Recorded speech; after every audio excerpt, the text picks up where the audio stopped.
Communism, நாசிசம், பாசிசம் அதை வந்து ஒரு கதை வடிவில் சொல்றேன். ஒரு ஊர்ல ஒரு விவசாயி வந்து 2 கறவை மாடு வச்சிருக்காரு. அவர் என்ன பண்றாருன்னா அதை வந்து பராமரிச்சு அது கொடுக்குற பாலை வந்து தனக்கும் தன்னுடைய குடும்பத்துக்கும் தன்னை சார்ந்தவங்களுக்கும் பயன்படுத்திக்கிறாரு. அது அந்த தன்னிறைவோட யாரெல்லாம் நடந்துக்கிறாங்களோ அது வந்து டெமோக்ராட்டிக், தனக்கு தேவையானதை தானே உற்பத்தி பண்ணிக்கிற அந்த விவசாயி இருக்கிற நாடு வந்து டெமோக்ராட்டிக் அப்படின்ற ஒரு சிஸ்டத்தை ஃபாலோ பண்றாங்க. இன்னொரு நாடு, அந்த நாட்டுல ஒரு விவசாயி இருக்காரு, 2 கறவை மாடு வச்சிருக்காரு. அவர் என்ன பண்றாரு, அதை வந்து அரசுகிட்ட கொடுத்துட்டு அந்த மாடு கொடுக்குற பாலை வந்து அரசாங்கம் வேற யாருக்காவது கொடுத்துப்பாங்க. ஸோ அதை யாரெல்லாம் ஃபாலோ பண்றாங்களோ அந்த நாட்டுல வந்து கம்யூனிசம் நடக்குது அப்படின்னு சொல்லிக்கலாம். அடுத்து இன்னொரு நாடு, அந்த நாட்டுல வந்து விவசாயி வந்து 2 கறவை மாடு வச்சிருக்காரு. ஸோ அவர் என்ன பண்றாருன்னா ஒரு கறவை மாடை வந்து வித்துட்டு ஒரு காளை மாடை வாங்கி அதை வந்து பெருக்கி ஸோ ரொம்ப பெருசா இது பண்றாரு. அது வந்து முதலாளித்துவம், கேபிட்டலிசம் சொல்லலாம். இன்னொரு இடத்துல, இன்னொரு நாட்டுல இந்த விவசாயி என்ன பண்றாரு, 2 மாடு வச்சிருக்காரு, கறவை மாடு. அந்த 2 கறவை மாட்டையும் அரசாங்கம் அவர்கிட்ட இருந்து வலியை எடுத்துக்கிட்டு அது கொடுக்குற பாலை வந்து கறந்து அந்த விவசாயிக்கு வந்து சேல் பண்றாங்க. ஸோ அந்த மாதிரி எந்த நாட்டுல ஃபாலோ பண்றாங்களோ அது வந்து நாசிசம். அதுக்கப்புறம் கடைசியா ஒரு நாடு இருக்கு, அங்க அந்த விவசாயி என்ன பண்றாரு, 2 கறவை மாடு வச்சிருக்காங்க. அந்த நாடு என்ன பண்ணுது, அவரை வந்து கொன்னுடுறாங்க. விவசாயி கொண்டுட்டு அந்த கறவை மாட்டை வந்து அரசு எடுத்துக்குது. ஸோ இந்த சிஸ்டம் எந்த நாட்டுல எல்லாம் ஃபாலோ பண்றாங்களோ அதை வந்து பாசிசம் சொல்லலாம். இது வந்து ஒவ்வொரு நாட்டோட ஆளுமை எப்படி இருக்கோ அதுக்காக வேண்டி இந்த ஸ்டோரி சொல்றேன். அடுத்த ஸ்டோரிக்கு போறேன் நானு. அடுத்த ஸ்டோரியில ஒரு பணக்காரன் இருக்கான். அந்த பணக்காரன் வந்து அற வழியில வந்து பணத்தை சேர்க்கல, தன்னுடைய தாய் தகப்பனுக்கு வந்து சரியா பராமரிப்பு பண்ணல, கூட பிறந்தவங்களுக்கு வந்து அவர் வந்து உரிய முறையில நடந்துக்கல, அவங்களுக்கு சரியான பங்குகளை கொடுக்கல, தங்கிட்ட வேலை பார்க்கிற ஆட்களுக்கு வந்து நேரத்துக்கு சம்பளம் கொடுக்க மாட்டாரு. நிறைய வந்து அறத்துக்கு புறம்பான வழியில தான் பணத்தை சேர்த்தார். அவர் இறந்து போறாரு. இறந்து போன உடனே அவரோட மகன், அந்த பணக்காரனோட மகன் வந்து அவரை எப்படியாவது சொர்க்கத்துக்கு அனுப்பி வைக்கணும் அப்படின்னு சொல்லிட்டு ஒவ்வொரு மத குரு கிட்ட போய் பேசுறாரு. பேசும்போது அவங்க வந்து அதுக்கான ஒரு பரிகாரத்தை பண்ணி முதல் குரு கிட்ட போறாரு. அவரை சொர்க்கத்துக்கு அனுப்பிட்டேன் அப்படின்னு சொல்லி அனுப்பி வைக்கிறாரு. 2வது குரு கிட்ட போறாரு. அவருமே வந்து சொர்க்கத்துக்கு போறதுக்கு தேவையான அந்த மந்திரத்தை சொல்லி உங்க அப்பா சொர்க்கத்துக்கு போயிட்டாரு அப்படின்னு சொல்றாரு. 3வது குருவும் அதே மாதிரி பண்றாங்க. ஸோ அப்பா வந்து சொர்க்கத்துக்கு போயிட்டாங்க அப்படின்னு அந்த பணக்கார மகன் வந்து நினைக்கிறாரு. இந்த 4வது குரு 5வது குரு மொத்தம் 5 பேர். இந்த 4வது குரு 5வது குரு என்ன சொல்றாங்க அப்படின்னா, நீங்களே சொல்றீங்க அப்பா வந்து நேர்மையான வழியில பொருளை சேர்க்கல, அண்ணன் தம்பிக்கு வந்து சொத்து சரியா தரல, அப்பா அம்மாவுக்கு சாப்பாடு சரியா கொடுக்கல, தங்கைய அக்காவெல்லாம் சரியா கவனிக்கலாம்னு சொல்றீங்க. அப்போ அவர் வந்து எப்படி சொர்க்கத்துக்கு போக முடியும், அது சாத்தியம் இல்லை அப்படின்னு சொல்றாரு. அப்ப அந்த பணக்கார மகன் வந்து சொல்றாரு, எங்க அப்பாவை வந்து நீங்க சொர்க்கத்துக்கு அனுப்பணும், ஏன்னா முதல் 3 குருகள் வந்து அதுக்கான பரிகார பூஜையை பண்ணி அனுப்பிட்டாங்க. இப்ப நீங்க அதை பண்ணலன்னா நான் உங்களை வந்து அனுப்பிடுவேன் மேல அப்படின்னு மிரட்டுற தோணியில பேசுறாரு. அப்ப ஒரு வேற வழி இல்லாம அந்த குருக்கள் 2 பேரும் 4வது குரு 5வது குரு என்ன சொல்றாங்க, சரி நீங்க போயிட்டு 3 புது பானையை எடுத்துட்டு வாங்க, அதுக்குள்ள ஒண்ணுல வந்து வெண்ணெயை நிரப்பி கொண்டு வாங்க, இன்னொன்னுல கல்லு கொண்டு வாங்க, 3ல 2 பானை, அப்புறம் புதுசா மூங்கில் குச்சி ஒண்ணு கொண்டு வாங்க. ஸோ இவங்கள இந்த 4வது குரு 5வது குருவும் என்ன பண்றாங்க, சாண்டிங் பண்ணி அவங்க மத என்ன ரிலிஜன் ஃபாலோ பண்ணாங்களோ அதை சாண்டிங் பண்ணி இதை கொண்டு போயிட்டு தண்ணியில விட்டு இதை வந்து நீங்க உடைச்சிருங்க. அதுல வெண்ணெய் வந்து நீருக்குள்ள முழுகணும், கல் இருக்கிறது வந்து ஃப்ளோட் ஆகணும். அப்படி ஆச்சுன்னா உங்க அப்பா வந்து சொர்க்கத்துக்கு போயிடுவாரு அப்படின்னு சொல்றாங்க. அதுக்கு அவர் அந்த மகன் சொல்றாரு, இது குருவே உங்களுக்கு ஏதாவது இருக்கா, ஏன் இப்படி சொல்றீங்க, கல் எப்படி மிதக்கும், வெண்ணெய் எப்படி வந்து தண்ணிக்குள்ள மூழ்கும், அதெல்லாம் சாத்தியமா, இதை தானப்பா நாங்க முதல்ல சொன்னோம், ஆனா நீங்க தானே வந்து எங்க அப்பாவை வந்து எப்படியாவது சொர்க்கத்துக்கு போனோம் அப்படின்னு சொல்லிட்டு, இல்ல முதல்ல 1 2 3 3 குருவும் சொன்னாங்களே, அவங்க எல்லாம் வந்து எங்க அப்பாவை சொர்க்கத்துக்கு அனுப்பி வச்சாங்களே. இந்த உலகம் வந்து காரண காரியத்தினால ஆனது, அதனால யார் என்ன பண்ணாலும் அதுக்கான விளைவு பலனை அனுபவிச்சே தீரணும் அப்படின்றதான் இந்த கதையோட அது. மேடம் எத்தனை நிமிஷம் ஆகுது, 3வது கதை சொல்லாமா? அஞ்சு 5 நிமிஷம் ஆயிருக்கு சார். இன்னொரு கதை சொல்லாமா இல்ல முடிச்சுக்கிட்டோம்? சீக்கிரமா முடிச்சிருவீங்கன்னா சொல்லுங்க sir. Okay madam, okay, thank you. இந்த அதே மாதிரி இன்னொரு கதையில ஒரு பெரிய பணக்காரன் இருக்கான். அந்த ஊர்ல வந்து அவன் தான் மிகப்பெரிய பணக்காரன். சுத்து வட்டாரத்துல கூட அவனுடைய வீட்டுக்கு பக்கத்திலேயே வந்து ஒரு ஏழை இருக்கான், குடிசையில இருக்கான். அவன் என்ன பண்றான், ஒரு பூசணி செடி போடுறான். அந்த செடி வந்து அவனோட வீட்டு மேல படர்ந்து நல்ல பெரிய காய் காய்க்குது. கிராமங்கள்ல வந்து புதுசா விளைஞ்சதுன்னா அதை வந்து அவங்களுடைய குல தெய்வத்துக்கு படைக்கிறது வழக்கம். அதனால அந்த புதுசா வர அந்த பூசணிக்காயை வந்து அவன் வந்து குலதெய்வத்துக்கு படைக்கணும்னு வேண்டிக்கிறான். ஆனா அந்த ஏழையோட பூசணிக்காயை பக்கத்து வீட்டுல இருந்த மிகப்பெரிய பணக்காரன் வந்து எடுத்து போய் அவனுக்கு தெரியாம அதை பயன்படுத்திக்கிறான். சோ அப்ப போய் கேட்கறான், இந்த மாதிரி வந்து நான் அது என்னோட குலதெய்வத்துக்கு படைக்கணும், நீ இப்படி எடுத்து போயிட்டே அப்படின்னு சொல்லிட்டு அவன் இல்லன்னு சொல்லிடுறான். அதை வந்து ஊருக்குள்ளா சொல்லிடுறாங்க. ஊருக்குள்ளா சொல்லும் போது என்ன பண்றாங்க, அவன் மிகப்பெரிய பணக்காரனா இருந்தா கூட அந்த பூசணியை திருடின அந்த பேரை மட்டும் தான் சொல்றாங்க. எந்த ஊர்ல இருந்து வரீங்க, அந்த ஊர் பணக்காரனோட பேரை சொல்லி பூசணி திருடிட்டாரு அவரோட கூட அப்படின்னு வந்து பரம்பரையா அது வந்து வருது. சோ இவனுக்கு ஒரே வருத்தம் அந்த பணக்காரனுக்கு. நம்ம வந்து மிகப்பெரிய செல்வம் இருக்கு, எல்லாமே இருக்கு, ஆனாலும் நமக்கு வந்து இந்த திருடன்ற பட்டப்பேர் இருக்கு, இதை எப்படியாவது வந்து மாத்தணும் அப்படின்னு சொல்லி ஒருத்தர்கிட்ட போய் ஐடியா கேட்கும்போது அவங்க சொல்றாங்க, நீங்க என்ன பண்ணுங்க, தொடர்ந்து அன்னதானம் பண்ணுங்க, அதுக்கப்புறம் அதை மாத்திடலாம் அப்படின்னு சொல்லிட்டு. அதே மாதிரி அவர் சொன்ன மாதிரி வந்து அன்னதானம் பண்ணிட்டே இருக்காரு.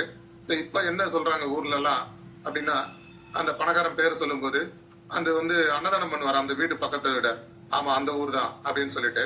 சோ அப்ப வந்து ஏற்கனவே பூசணி திருடி அந்த பட்ட பேரை வந்து சோறு போட்டு அந்த சோறுல வந்து மறைஞ்சதுனால முழு பூசணிக்காய சோத்துல மறைச்சான் அப்படின்னு சொல்லுவாங்க. வாய்ப்புக்கு நன்றி. நன்றி மேடம். ரொம்ப அருமையா இருந்துச்சு சார் ஒரு கதையும். Thank you sir. 7 நிமிஷத்துல முடிச்சிட்டீங்க, ரொம்ப நன்றி சார். இப்போ அடுத்தது நான் பேசுறேன். எனக்கு யாராவது 9 நிமிஷத்துல லைக் போடுங்க யாராவது. Thank you sir. ஸோ யாராவது ஒருத்தங்க எனக்கு வாலண்டியரிங் பண்ண முடியுமா?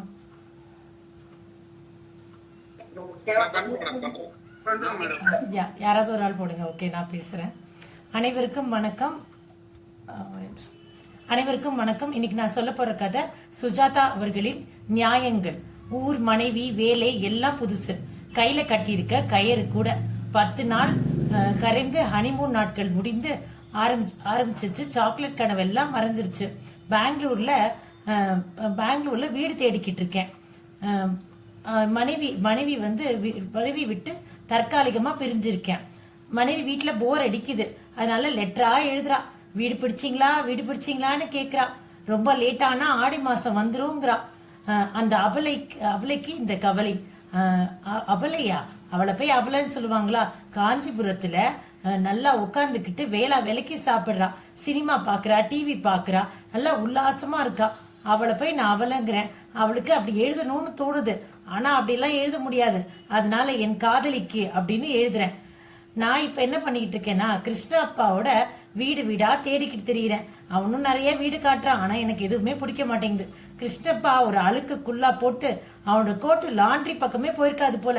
பை நிறைய பேப்பர் வச்சிருக்கான், நிறைய காட்டுறான் வீடு. அவனுக்கு எனக்கு வேற ஒரு பிரச்சனையும் இருக்கு. அது என்னன்னா மொழி பிரச்சனை. அவர் அவனுக்கு தமிழ் தெரியாது, எனக்கு கன்னடம் தெரியாது. நாங்க 2 பேரும் பேசிக்கிறதே ரொம்ப கஷ்டமா இருக்கு. ஆனா அவனும் அழுக்காம 2-3 வாரமா எனக்கு வீடு நிறைய காட்டிட்டான். பெங்களூர்ல நான் ஒண்ணு தான் கண்டுபிடிச்சேன். வீட்டு ஓனர்லாம் பகல் கொள்ளைக்காரங்களா இருக்காங்க. மனைவி கடிதமா எழுதுறா, நான் கவிதை எழுத ஆரம்பிச்சிட்டேன். தனிமைன்னு ஒரு கவிதை எழுதுறேன். வீடு கிடைக்கவே மாட்டேங்குது, என் வாடகைக்கும் அட்வான்ஸ்க்கும் ஏத்த மாதிரி. அன்னைக்கு ராத்திரி 8:30 மணிக்கு அவன் பெல் அடிச்சான். கிருஷ்ணப்பா என்னடா இப்ப அடிக்கிறானே என்னன்னு கேட்டேன். வீடு கிடைச்சிருச்சு வான்னு கன்னடத்துல கூப்பிட்டான். என்ன வீடு என்ன வாடகைன்னு கேட்டேன். 200 ரூபா வாடகை, அட்வான்ஸ் வேண்டாங்கிறாங்க அப்படின்னா. என்னடா இப்ப கூப்பிடுறானே, ஏதாவது வில்லங்க இருக்குமான்னு தெரியல. நைட்டு வேற ஆயிடுச்சு, போய் பாப்போம்னு சொல்லிட்டு நானும் போய் பார்த்தேன். பார்த்தா வீடு 2 பெட்ரூம் வீடு, நல்ல பெரிய வீடு. எனக்கு ரொம்ப பிடிச்சிருந்துச்சு. பக்கத்துல பஸ் ஸ்டாண்டு, ஆஸ்பத்திரி, காலேஜ் எல்லாம் இருக்கு. பைப்பு திறந்தா காவேரி கொட்டுது. இந்த வீடு ரொம்ப நல்லா இருக்கு அப்படின்னு நான் சொன்னேன். ஓனர்கிட்ட நான் கேட்டேன், எப்படி இவ்வளவு நல்ல வீடு 200 ரூபா வாடகைக்கு தரீங்க அப்படின்னு கேட்டேன். எனக்கு மனுஷங்க தான் முக்கியம், காசு முக்கியம் இல்லைன்னாரு ஓனர். சரின்னு காசு கொடுக்க போனேன். இப்ப இல்ல, உங்க மனைவியை கூட்டிட்டு வாங்க, இந்த வீடு உங்களுக்கு தானே சொல்லிட்டாரு. அப்புறம் வீட்டை செட் பண்றதுலாம் சின்ன விஷயம் இல்லைங்க, ரொம்ப பெரிய விஷயம். பால், கேஸ்ன்னு அப்பப்பா எக்கச்சக்கமா அதை செட் பண்ணி என் மனைவிக்கு போன் பண்ணி வர சொன்னேன். என் மனைவி வந்து இறங்குனா ட்ரெயின்ல 12 பொட்டி எடுத்துட்டு வந்துங்க. அப்புறம் ஒரு வழியா நாங்க 3-4 நாள்ல வீட்டை செட் பண்ணிட்டோம். அப்புறம் நான் அடுத்த 2 நாள் ஆபீஸ்க்கு போனேன். ஆபீஸ்க்கு போயிட்டு ரிட்டர்ன் வரேன். என் மனைவி கண்ணத்துல கை வச்சுட்டு உட்காந்துருக்கா. என்ன கண்ணத்துல கை வச்சுட்டு உட்காந்துருக்க, என்ன ஆச்சு அப்படின்னு கேட்டேன். ஒரே சத்தம், வீட்டுல இருக்கவே முடியலன்னா. என்ன பக்கத்து வீட்டுல இருந்தானே? இல்ல பக்கத்து வீட்டுல இருந்தெல்லாம் கிடையவே கிடையாது, கொஞ்ச நேரத்துல உங்களுக்கும் கேட்கும் இருங்க அப்படின்னா. என்ன கேட்கும் அப்படின்னு. அப்பதாங்க ஒரு சத்தம் கேட்டுச்சு.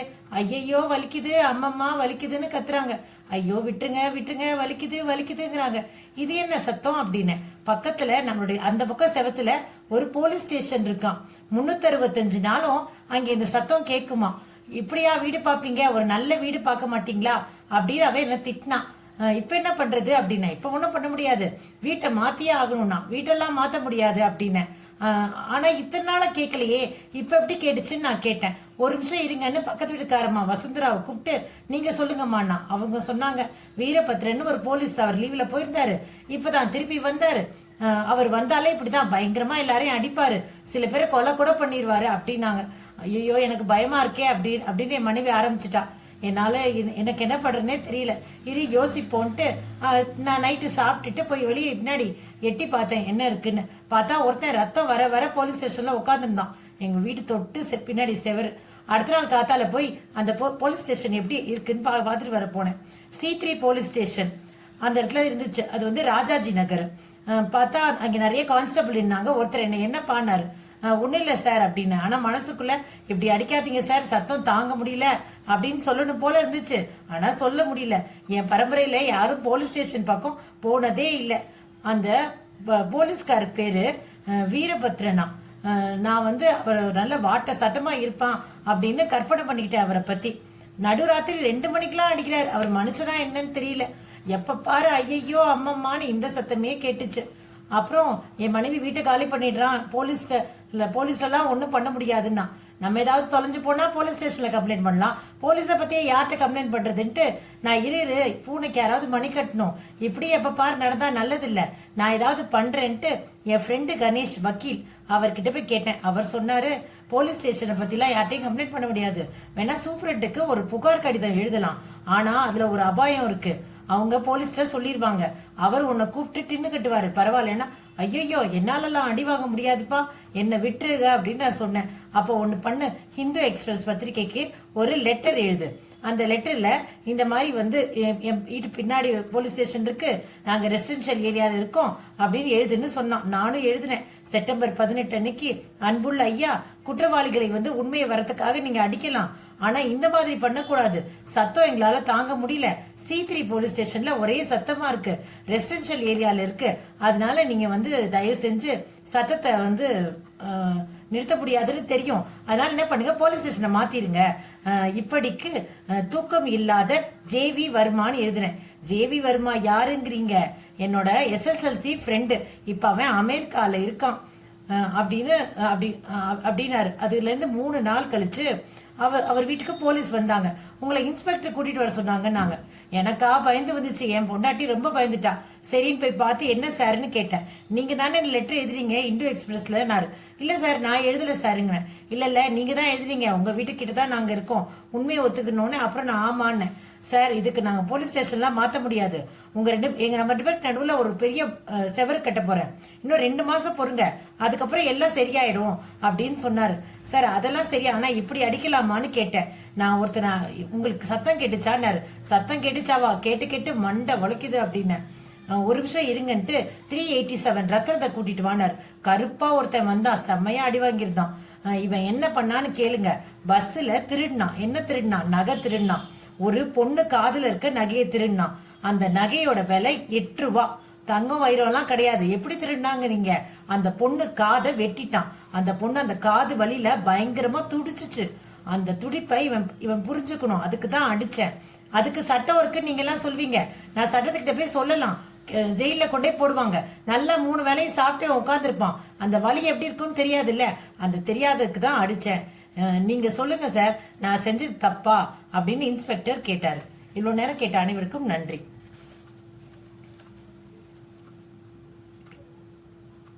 தேங்க்யூ. முடிச்சிட்டீங்க மேடம். தேங்க்யூ. முடிச்சிட்டீங்க. Thank you sir. ஸோ அடுத்தது வந்து சொல்லுங்க விவேகானந்தன் சார். நான் பேசலாமா? நான் உங்களுக்கு கடைசியா வாய்ப்பு கொடுக்குறேன் சார். நீங்க வெயிட் பண்ணுங்க சார். Thank you வினிதிதான் sir. அடுத்தது நித்யாதேவி மேம், நீங்க பேசுங்க மேம்.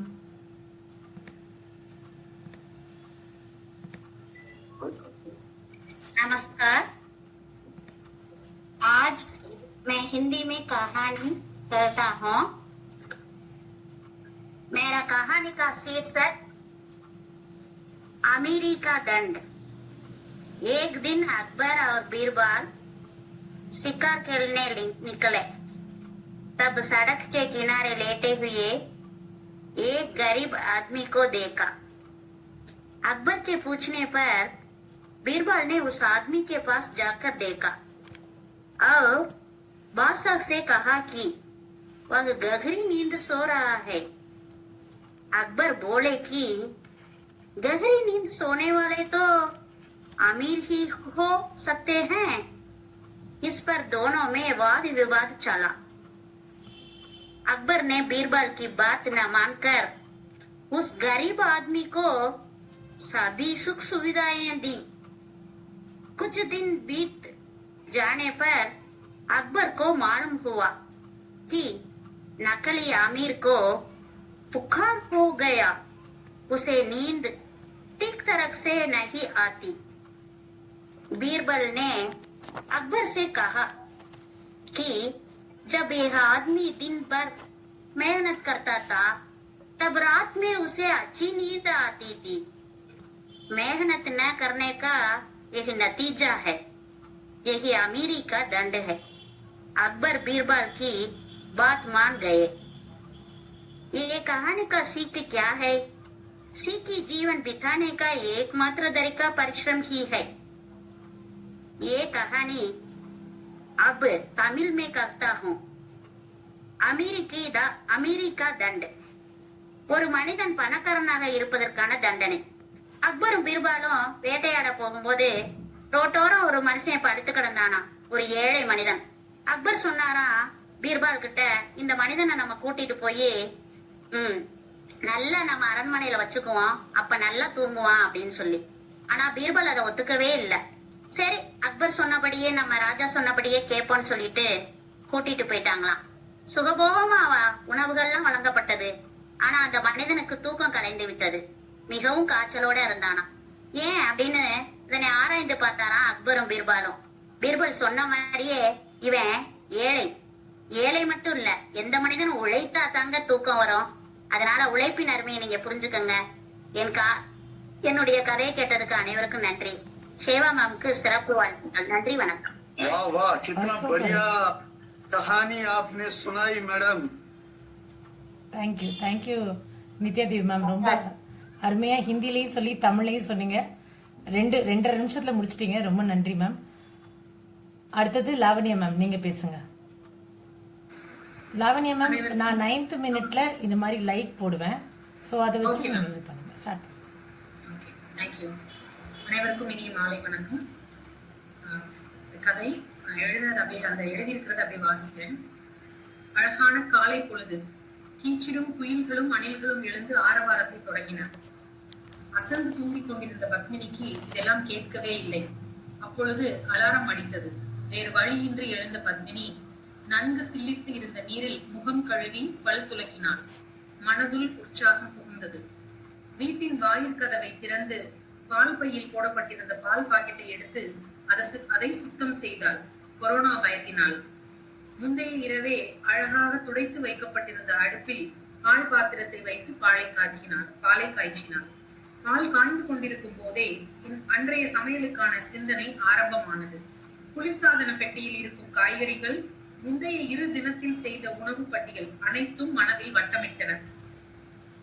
ஒரு வழியாக இன்றைய சாப்பாட்டிற்கு தேவையான சாம்பார் காய்களான கத்தரிக்காய், தக்காளி எடுக்க குளிர்சாதன பெட்டியை திறந்தாள். அவற்றையும் கூடவே பட்டாணி மசாலா செய்வதற்காக உரித்த பச்சை பட்டாணியையும் எடுக்கும் பொழுதுதான் அங்கே மாவு டப்பா இல்லாததை கவனித்தாள். அதுவரை உற்சாகமாக இருந்த மனது சட்டென்று பரபரத்தது. முந்தைய இரவு தோசை ஊற்றும் போதே ஊற வைக்க வேண்டும் என்று நினைத்தது நினைவில் வந்து போனது. அனைவரும் உணவு உண்ட பிறகு அடுப்பையும் மேடையையும் சுத்தமாக துடைத்துவிட்டு 4க்கு 1 என்ற அளவில் இட்லி அரிசியையும் உளுந்தையும் எடுத்து அளந்து வைத்தது நினைவில் வந்தது.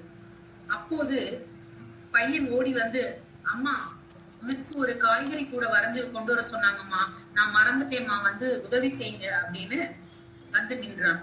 நாளைக்கு செய்து தருகிறேன் என்று சொல்லி முடிக்கவில்லை, ஓவென்று அழுக ஆரம்பித்து, நான் செஞ்சு கொண்டு போகலன்னா மிஸ் என்ன கிளாஸ் விட்டு வெளியில அனுப்பி வச்சிருவாங்கம்மா, எனக்கு இப்பவே வேணும், வந்து செஞ்சு கொடுங்க என்று கையை பிடித்து இழுத்து கொண்டு ஹாலுக்கு கூட்டி சென்றான். ஒரு வழியாக காய்கறி கூடை வரைந்து அவன் சொன்னது போல வண்ணம் தீட்டி எடுத்து வைக்கும் முன் அசந்து தூங்கி விட்டிருந்தான் அந்த குழந்தை. அவனை எழுப்பு மனமில்லாமல் தூக்கி கொண்டு படுக்கையில் தூங்க வைத்து விட்டு அடுக்கலைக்கு செல்லலாம் என்று எண்ணிய போது போன் ஒலித்தது. அட, இது வேற என்று நினைத்துக் கொண்டே சென்று எடுத்த போதுதான் அது பள்ளிக்கூட தோழி என்று பெயரை பார்த்தவுடன் திரையில் தெரிந்தது. மனதில் இனம் புரியாத மகிழ்ச்சி. அழைப்பை ஏற்று சொந்த கதை, சோக கதை, பள்ளி நாட்கள், ஆசிரியரிடம் திட்டு வாங்கியது, கல்லூரி கதை, அலுவலக கதை எல்லாம் பேசி முடித்த போது 2 மணி நேரம் சென்றிருந்ததே தெரியவில்லை. அலைபேசியை வைத்துவிட்டு நினைவுகளை அசை போடும் போது அழுது கொண்டே வந்து நின்றான் குட்டி பையன். அம்மா, என்னடா கண்ணா, ஏன் அழுகிற என்று கேட்டுக்கொண்டே அவனை தூக்கி இடுப்பில் உட்கார வைத்தாள் அம்மா. அம்மா, பில் கேக்ஸ் வந்து என் கூட சண்டை போட்டுட்டு என் ஆம்னிட்ரிக்ஸ் வாட்ச எடுத்துட்டு போயிட்டாமா, வந்து வாங்கிட்டாங்க என்று கண்ணை கசக்கினான். அது அன்றைய தினம் பார்த்த கார்ட்டூனில் வந்த காட்சி என்று புரிபட சில மணித்துளிகள் ஆனது பத்மினிக்கு. அவனை சமாதானப்படுத்துவதற்காக ஒரு கதை சொல்லி தூங்க வைக்க முயற்சி செய்தாள் பத்மினி. கதையில் உற்சாகம் அடைந்த குழந்தை எழுந்து உட்கார்ந்து மீதி கதையை அழகாக சொல்ல ஆரம்பித்தது. சரி, இப்ப தூங்கலாம் வா, காலையில சீக்கிரம் எழுந்திருச்சாதானே சீக்கிரம் ஸ்கூலுக்கு கிளம்ப முடியும் என்று சொன்னாள். அம்மா, வாங்க ஷேடோ கேம் விளையாடுவோம் என்று ஆரம்பித்தான். விடிவிளக்கின் ஒளியில் அம்மாவும் பையனும் தங்கள் கைவிரல்களை நீட்டி மடக்கி நெளித்து சுழித்து மான், மீன், நரி, கொக்கு, நாய் என்ற மிருக உருவத்தை உருவாக்கி சிரித்து மகிழ்ந்து விளையாடினார்கள். தூக்கம் சுத்தமாக போய்விட்டது. அம்மா, தூங்கணும்னா எனக்கு ஒரு பெரிய கதை சொல்லுங்க என்று ஆசையாய் கேட்டான் குழந்தை. அந்த பெரிய கதையை அப்பொழுதே தயாரித்து சுட சுட அம்மா சொல்லிக் கொண்டே இருந்தாள். சொல்ல தொடங்கினால் சொன்னால் அலறி அடித்தது அலாரம். நினைவுகளில் இருந்து நிஜத்திற்கு வந்தாள். ஊற வைக்க அளந்து வைத்த உளுந்தும் அரிசியும் தண்ணீர் ஊற்றப்படாமல் இருந்தது அப்படியே பாத்திரத்தில். அவளை பார்த்து அது இரண்டும் அழகாக சிரித்தது. இன்று இரவு உணவுக்கு மாவை அரைத்து புளிக்க வைத்தால்தான் இட்லிக்கு சரியாக இருக்கும் என்று நினைத்து போட்டிருந்த கணக்கு அனைத்தும் தப்பிவிட்டது. பதற்றத்தோடு வேறு வழியின்றி பாத்திரங்களில் தண்ணீரை நிரப்பி ஊற வைத்தாள். காலை சிற்றுண்டியையும் மதிய உணவையும் செய்து முடித்து அனைவருக்கும் கொடுத்து பள்ளிக்கூடத்திற்கும் அலுவலகத்திற்கும் அனுப்பி வைத்த பிறகு தலை வலித்தது. சுட சுட ஒரு காஃபி போட்டுக்கொண்டு பால்கனிக்கு வந்து நின்றாள். அப்போது பக்கத்து வீட்டு மாடியில் துணியை காய போட்டுக் கொண்டிருந்த அக்கா, வேலை முடிந்ததா என்று கேட்டார். எல்லாம் முடிஞ்சதுக்கா, இன்னும் மாவு மட்டும்தான் அரைக்க வேண்டி இருக்கு, அதுவும் நைட்டு இட்லி ஊத்த பொங்கிடுமான்னு தெரியலையே என்று கவலையோடு சொன்னாள். மாவை கரைக்கும் போது கொஞ்சம் தயிர் ஊத்தி கரைச்சு வச்சு வெயில்ல வைங்க, எல்லாம் சரியா வரும் என்று சொல்லிவிட்டு அந்த அக்கா சென்று விட்டார்கள். அதே உற்சாகத்தோடு வந்து மாவை அரைத்து கரைத்து வெயிலில் வைத்தாள். இரவு 7 மணிக்கு இட்லி ஊற்றும் பொழுது நன்றாக வந்தது. மீதம் இருந்த சாம்பாரும் சாப்பிட கொஞ்சம் தேங்காய் சட்னியும் அரைத்தால் போதும் என்று முடிவு செய்தாள். தேங்காய் துருவல், பொட்டுக்கடலை, பச்சை மிளகாய், இஞ்சி, பூண்டு எல்லாம் சிறிது சேர்த்து உப்பு போட்டு நைஸாக அரைத்தாள். கடுகு, உளுந்து, கருவேப்பிலை, பெருங்காயம் எல்லாம் தாளித்து சட்னியில் சேர்த்து கலந்தாள். அனைவரும் ரசித்து சாப்பிட்டனர். கடைசியாக சாப்பிட உட்கார்ந்த பத்மினிக்கு 3 இட்லியும் 1 கரண்டி சாம்பாரும் 1 ஸ்பூன் சட்னியும் மட்டுமே மீதம் இருந்தது. அவை 2 இட்லிக்கு தான் சரியாக இருந்தது. மீதி இட்லியை வெறுமனே சாப்பிட்டால் ஒரு சுவையும் இல்லை. அப்போதுதான் வாட்ஸ்அப்பில் படித்த ஒரு அழகான ஃபார்வர்டு மெசேஜ் அவள் நினைவுக்கு வந்தது. இட்லியின் சுவை இட்லியில் இல்லை, தொட்டுக்க வைக்கிற சட்னியில் தான் இருக்கிறது என்று. அது போலதான் வாழ்க்கையும். இட்லியாக இருக்கும் நம்ம சுவையா மாத்திக்கிறதற்கு வர்ற மனிதர்கள் தான் சட்னி மாதிரி என்று கதை நிறைவடைகிறது. இந்த கதை விகடகவி இதழ்ல வெளியாச்சு. இந்த கதையின் ஆசிரியர் நான் தான். இவ்வளவு நேரம் ரசிச்சு கேட்டதுக்கு நன்றி. இதை எழுதிட்டு இருக்கும் போதே ஒரு திருக்குறள் வடிவில் எனக்கு இதையே ஷார்ட்டா சொல்றதுக்கு ஒரு இதா எழுதியிருக்கிறேன், அதை மட்டும் வாசிச்சிடுறேன். ஆவியில் வெந்த இட்லியை அசத்தலாக்கும் சட்னியை மறப்பது நன்றன்று என்று கூறி நிறைவு செய்கிறேன். நல்ல ஒரு வாய்ப்பு சிறுகதைகளை பத்தி பேசுறதுக்கு. மேடம் நேரம் இருக்கா? எனக்கு ஒரே ஒரு ரெக்வஸ்ட் இருக்கு, அதை மட்டும் சொல்லிடலாமா? சொல்லுங்க. 6 மினிட்ஸ் தான், 6.5 மினிட்ஸ் தான் இருக்கு, சொல்லுங்க. ஓகே. எனக்கு ஒரு சிறுகதை ரொம்ப நாளா நான் தேடிட்டு இருக்கேன். அந்த சிறுகதை எதுவும் தெரியல. அந்த கதையை சுருக்கமா சொல்றேன்.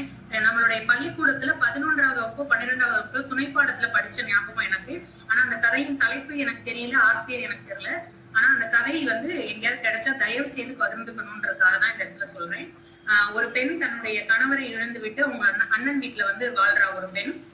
அப்ப வந்து அவங்க அண்ணன் வீட்டுல வந்து அவளை வந்து கவனிக்கிறது வந்து கொஞ்சம் கொஞ்சமா அந்த கவனிப்பு குறைய ஆரம்பிக்குது. எல்லா வீட்டு வேலையும் அப்படி வீட்டு வேலையை செய்ய சொல்றாங்கன்றதே தெரியாத மாதிரி அந்த பெண்ணோட தலையில வீட்டை சுத்தம் பண்றதாகட்டும், சமைக்கிறதாகட்டும், எல்லாத்தையும் பராமரிக்கிறதாகட்டும், பில் கட்டுறதாகட்டும், ஒவ்வொன்னா அந்த பெண்ணோட தலையில சுமத்திட்டே இருக்காங்க. அவளுக்கு ஒரு பையன் இருக்கான், சின்ன குழந்தை, பள்ளிக்கூடத்துக்கு போற இதுல. அப்ப என்ன ஆகுதுன்னா, இவன் வந்து சரி நம்ம தான் இதா இல்ல, பிள்ளையாவது நல்லா வளரட்டுமே அப்படின்னு சொல்லிட்டு என்ன செய்யறான்னா, இரவு நேரத்துல அந்த பையன் குடிக்கிறக்காண்டி சின்ன டம்ளர்ல ஒரு பால் வந்து கொஞ்சம் ஊத்தி கொண்டு போய் அவளோட பையனுக்கு கொடுப்பா. இவ்வளவு வேலை செய்யறோம், நம்ம தான் நம்மளோட வாழ்க்கை இப்படி ஆயிடுச்சு, பிள்ளையாவது நல்லா இருக்கட்டும் அப்படின்னு சொல்லிட்டு. அப்ப பாத்தீங்கன்னா அந்த இடத்துக்கு அவங்க அண்ணி வருவா. வந்துட்டு அவங்க வந்து சொல்லுவாங்க, அவங்க கையில இருக்கிற பெரிய டம்ளர்ல பாலை குடிச்சுக்கிட்டே நிதானமா பேசி, ஏதோ நாங்க இருக்கிறதுனால உங்களை பாத்துக்க முடியுது, இதே நேரம் மாதிரி எல்லா நேரமும் இந்த பாலெல்லாம் குடிச்சு வளர முடியுமா அப்படின்னு சொல்லிட்டு ஒரு வார்த்தையை சொல்லிட்டு அவங்க அண்ணி அந்த பாலை நிதானமா குடிச்சு முடிச்சுட்டு அந்த டம்ளரை கையில கொடுத்துட்டு போயிடுவாங்க. அப்ப அதை கேட்டுட்டு இவளால தாங்கவே முடியாது. இவ்வளவு வேலை செய்யறமே மாடு மாதிரி இந்த வீட்டுல, என் பிள்ளைக்கு ஒரு சின்ன டம்ளர்ல பால் கொடுக்க கூட எனக்கு இல்லையா அப்படின்னு சொல்லிட்டு இது பண்றா. எங்க அண்ணன் வந்து பெருசா எதுவுமே கண்டுக்க மாட்டேங்கிறாரு. அப்ப இவளுக்கு ரொம்ப கஷ்டமா இருக்கு, என்ன செய்யறது அப்படின்னு சொல்லிட்டு. அப்போ இந்த மாதிரி நாட்கள் செல்ல செல்ல இதுக்கு ஒரு முடிவு கட்டணும், ஏதாச்சும் ஒண்ணு செய்யணும்னு நினைச்சிட்டே இருக்கா. அப்ப இவளுக்கு வந்து அவங்க 2 பேரோட அலுவலகத்துக்கும் சாப்பாடு வாங்கி போய் கொடுக்கறதுக்கு ஒரு அம்மா வந்து கூடையில, இந்த டப்பாவாலான்ற ஒரு கான்செப்ட் நீங்க எல்லாம் கேள்விப்பட்டிருப்பீங்க, மும்பைல இருக்கிற மாதிரி ஒரு கூடையில ஒரு அம்மா வந்து சாப்பாடை வாங்கி கொண்டு போய் இவங்க அலுவலகத்துல கொடுப்பாங்க. அந்த மாதிரி ஒருத்தவங்க வருவாங்க. அவங்க கிட்ட இவங்க அண்ணா அண்ணியோட சாப்பாடை இந்த பொண்ணு டெய்லி கொடுத்து விடும். அப்போ கொடுத்து விடும் போது ஒரு நாள் அந்த அம்மா கிட்ட பேசும்போது அந்த அம்மா சொல்லுவாங்க, நீ வந்து ஏமா இவ்வளவு கஷ்டப்படுற, ஒரு பிள்ளைக்கு ஒரு பால் வாங்கி கொடுக்க கூட உனக்கு இது பண்ணாத அளவுக்கு நிலைமை மோசமா இருக்கு, தைரியமா வெளியில வாமா, நீ வந்து பாத்துக்கலாம் அப்படின்னு சொல்லி அந்த அம்மா கேட்பாங்க. எப்படிமா நான் வர முடியும் அப்படின்னு சொல்லிட்டு இது பண்ணும்போது, நீ ஏமா என் கதையை கேளு அப்படின்னு சொல்லிட்டு அந்த பாட்டி வந்து அவங்க கதையை சொல்லுவாங்க. அவங்க கணவர் வந்து குடிச்சு இது பண்ணிட்டு இவங்களை ரொம்ப தொல்லைப்படுத்திட்டே இருப்பாரு. ஒரு கட்டத்துல வந்து அவர் இறந்து போயிடுவாரு. அப்புறம் வந்து வேற ஒரு குழந்தைய, ஒரு பெண் குழந்தைய வந்து இவங்க எடுத்து வளர்ப்பாங்க. வளர்த்து அந்த பிள்ளைய நல்லா படிக்க வச்சு அந்த குழந்தை வந்து அம்மா அம்மா அம்மான்னு சொல்லி இவங்கள்ட்ட அவ்வளவு அன்பா பேசி இது பண்ணும். அதுக்கப்புறம் கடைசியில அவங்க கதையை கேட்டுட்டு கண்டிப்பா எனக்கு ஒரு வீடு பாருமா அப்படின்னு இவங்க சொல்லி முடிச்ச உடனே, சரி இந்த கூடையை தூக்குறதுக்கு ஒரு உதவி செய்யுன்னு சொல்லுவாங்க. அப்ப அந்த கூடையை தூக்கி இது பண்ணும் போதுதான் பாப்பாங்க, இந்த ஒரு கை வந்து அந்த அம்மாவுக்கு சூம்பி போயிருக்கும். அப்ப வந்து எப்படிமா இந்த கையை வச்சுக்கிட்டு மனசுதான் தன்னை ஊனமா இல்லையான்னு பாக்கணும், கை என்ன செய்யும், நீ தைரியமா வெளியில வா அப்படின்னு சொல்லி அந்த சொல்ற மாதிரி கதை முடியும். அந்த கதையோட தலைப்பும் தெரியல எனக்கு, அந்த இதுவும் தெரியல. எங்கேயாவது கிடைச்சதுன்னா தயவு செய்து பகிர்ந்துக்கங்க. இந்த ஒரு இதை சொல்லி நான் நிறைவு செய்றேன். ரொம்ப நன்றி இந்த வாய்ப்பு. ரொம்ப அருமையா இருந்துச்சு உங்க 2 கதையுமே. இட்லி கதை எனக்கு ரொம்ப பிடிச்சிருந்துச்சு. ரொம்ப நன்றி ma'am. Thank you ma'am. Thank you. So அடுத்தது மகேந்திரன் பெரியசாமி சார். மகேந்திரன் பெரியசாமி சார். வணக்கம், அனைவருக்கும் வணக்கம் சார். ஒரு சின்ன இன்ஃபர்மேஷன், நான் 9th மினிட்ல இப்படி ஒரு லைக் போடும்போது 9 மினிட்ஸ் ஆயிடுச்சுன்னு தெரிஞ்சிட்டு 1 மினிட்ல முடிக்கிற பாருங்க. நல்லது நல்லது. நீங்க ஸ்டார்ட் பண்ணுங்க. இப்ப நிறைய செஞ்சுறேன். நான் ஒரு பயணத்துல இருக்கேன்.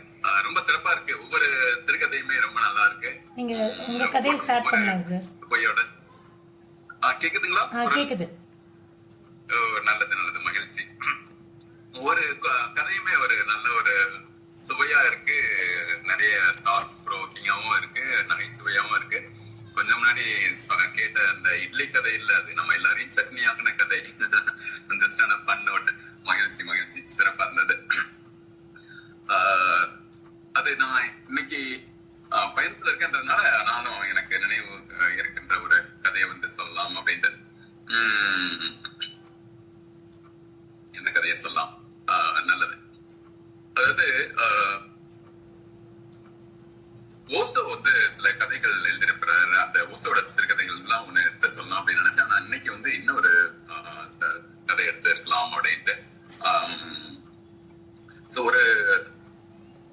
ஒரு காட்டுல வந்து 3 நல்ல நீண்ட உயர்ந்த மரங்கள் நிறைய நிறைய இருக்கிற ஒரு காடு, அடர்ந்த காடு. அதுல ஒரு 3 மரங்கள் வந்து நல்ல பெரும் உயரமா இருக்கின்ற 3 மரங்கள் வந்து பேசிக்கிச்சான். பேசிக்கும் பொழுது ஒவ்வொன்றுமே வந்து ஒரு மாதிரி தன்னோட எதிர்கால கனவுகளை பற்றி ஒரு மேனிஃபெஸ்டேஷன் பண்ணிக்கிட்டே, லைக் இந்த மாதிரிலாம் எனக்கு கனவு இருக்கு, இந்த மாதிரிலாம் இருக்கணும் அப்படின்ற மாதிரி கனவு வந்து அந்த 3 மரங்களும் பேசிக்கிச்சா. ஒரு மரம் வந்து சொல்லிச்சான், எனக்கு என்னுடைய இந்த மரம் நல்ல உயர்ந்து வளர்ந்ததுக்கு அப்புறம் இப்படி இருக்கிறேன் இல்லையா, சோ இத வைத்து இவங்க எப்படிலாம் அவங்க பின்னாடி வந்து பயன்படுத்துவாங்க அப்படிங்கிறப்போ என்ன எடுத்து ஒரு நல்ல ஒரு நகை பெட்டியா வந்து தயார் பண்ற மாதிரி என்ன வந்து பண்ணணும். நான் என்னுடைய வாழ்நாளின் இறுதியில, அதாவது என்ன வெட்டப்பட்டதுக்கு அப்புறம் அதை எடுத்து நிறைய நகை நிறைய வைடூரங்கள் மாதிரி வந்து வைத்து பாதுகாக்கின்ற ஒன்றாக வந்து இருக்கணும் அப்படின்னு ஆசைப்பட்டதை சொல்லிச்சான். இன்னொரு மரம் மாதிரி எனக்கு என்னோட வாழ்க்கையில ஒரு வளர்ந்ததுக்கு பிறகு, என்ன வந்து வெட்டினதுக்கு பிறகு நம்ம அதுல வைக்கின்ற அந்த ஒரு மிகப்பெரிய ஒரு உயரிய விஷயங்களை வைக்கின்ற ஒன்றா வந்து இருக்கணும். அதை வந்து எல்லாருமே அவங்களுடைய வீட்டுல மனதுல வைத்து போட்டிருக்கின்ற அளவுக்கு வந்து உயரமான ஒரு இதுல வந்து இருக்கணும். அந்த வாழ்க்கையின் ஒரு பெரிய உயரங்களாகவும் எப்பயுமே என்னை பத்தி நினைக்கிறப்பவே வந்து அண்ணாந்து பாக்குற ஒரு விதமாகவும் நான் வந்து இருக்கணும் அப்படின்னு வந்து அந்த மரம் ஆசைப்பட்டதான். அப்புறம் இன்னொரு மரம் என்ன சொல்லுச்சா, அந்த மாதிரி ஏன்ட்ட நான் வந்து ஒரு ஏன்ட்ட வர்ற அந்த மனிதர்கள் நல்ல ஒரு எப்படி ஒரு கட்டில் செய்வாங்க, தொழில் செய்வாங்க, இந்த மாதிரிலாம் இருக்கு இல்லையா. சோ அதுல நல்ல ஒரு அதுல இருப்பவர்கள நல்ல ஒரு போற்றுகின்ற, நல்ல ஒரு ஆராதிக்கின்ற வகையில வந்து அந்த மரம் அந்த இருக்கணும். அந்த மாதிரியான என்கிட்ட இருக்கும் பொழுது அந்த ஒரு ரிலாக்ஸ்டா அந்த மாதிரி வந்து உயர்ந்த ஒரு விதமா நினைக்கிறதா வந்து இருக்கணும் அப்படின்ற மாதிரி சொல்லிச்சோம். அப்புறம் ஒரு காலத்துக்கு அப்புறம் 3 மரங்களும் அதன் இதுல வந்து தன்மையில அப்படியே காலம் உருண்டு ஓடிச்சா. சோ அதுல பார்க்கும் பொழுது அந்த முதல் மரத்தை வந்து வெட்டி எடுத்து போயிட்டு எல்லாரும் வந்து அப்படியே சுமந்துட்டு அப்படியே போனாங்களாம். அந்த மரத்தை வந்து நம்ம ஒரு இதுவா வந்து பண்ணலாம் அப்படின்ட்டு பண்ணிட்டு அதை வந்து அப்படியே வெட்டி துண்டு போட்டு ஒரு இடத்துல வந்து வச்சுட்டாங்களாம். இன்னொரு மரத்தை அதே போல வந்து துண்டு போட்டு ஒரு இது நல்ல ஒரு இதுக்காக ஆகும், நல்ல ஒரு உயரமா இருக்கு, நல்ல பலமா இருக்கு, இது வந்து நிச்சயமா இருக்கலாம் பயன்படும் அப்படின்னா அந்த விறகு வெட்டி வியாபாரிகள், அந்த மரத்தை வெட்டுகின்ற வியாபாரிகள் எடுத்து முக்கியம் வந்து எடுத்துட்டு போனாங்களாம். அதே போல 3வது வெட்டி எடுத்துட்டு போனாங்களாம். ரொம்ப நம்ம என்ன நினைச்சோம்,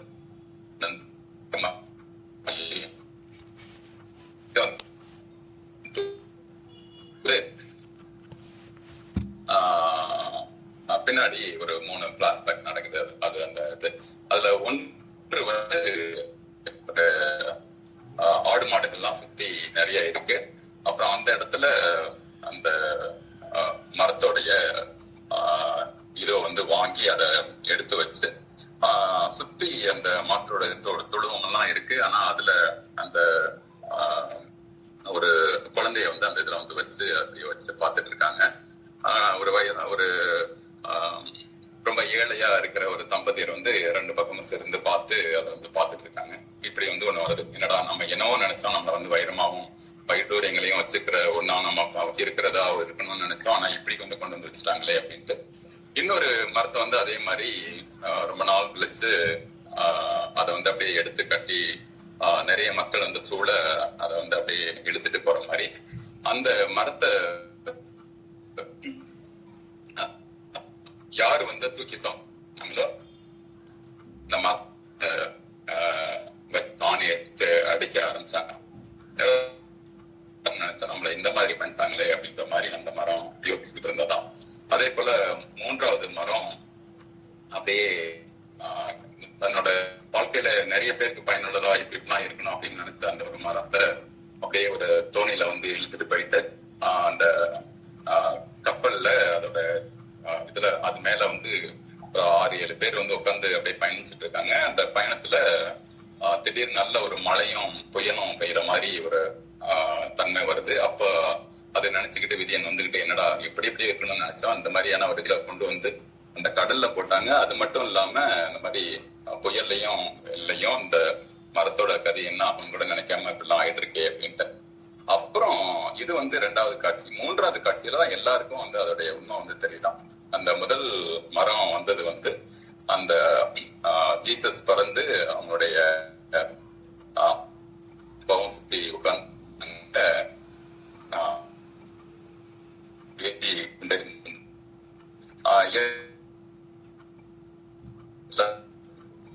கடல் கொண்ட கூட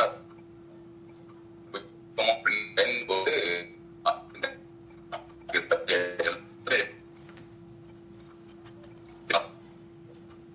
இருந்த ஒரு மரம். 3வது மரம் இந்த வாழ்க்கையில ஒரு பெரிய மலையின் உச்சியில மேல வந்து அப்படியே தொங்க விட்டு இந்த தீபத்தை வந்து அந்த ஏற்றிய அந்த ஒரு மரம். அது வந்து இன்னும் நிறைய பேர் அவங்களுடைய வீட்டுல வச்சு கொண்டாடுகிற ஒரு மரமா இருக்கு. இப்ப 3மே முதல்ல ஏற்பட்ட கனவு ஒண்ணு, அப்புறம் கனவுல அதுக்கப்புறம் வந்து அப்படியே தள்ளி தள்ளி போகி அவங்க என்ன நினைக்கிறாங்களோ அது நடக்காம இருக்கிற மாதிரியான ஒரு தன்மை ஒண்ணு. அதுக்கப்புறம் அது நடக்குது, ஆனா அது இவங்க நினைச்ச மாதிரி இல்ல அப்படிங்கிற ஒரு கவலை ஒண்ணு. இது எல்லாமே இருந்து 3வது காட்சியில ஒவ்வொருத்தருக்கும் நடக்கிறது என்ன அப்படின்னா வாழ்க்கையோட ஒரு உயரமான அத சொல்றோம். ஒவ்வொருத்தரும் வந்து ஒரு வகையில பெருங்க இடத்தோட வந்து ஆனா எங்கட அது வந்து பெரிய ஒரு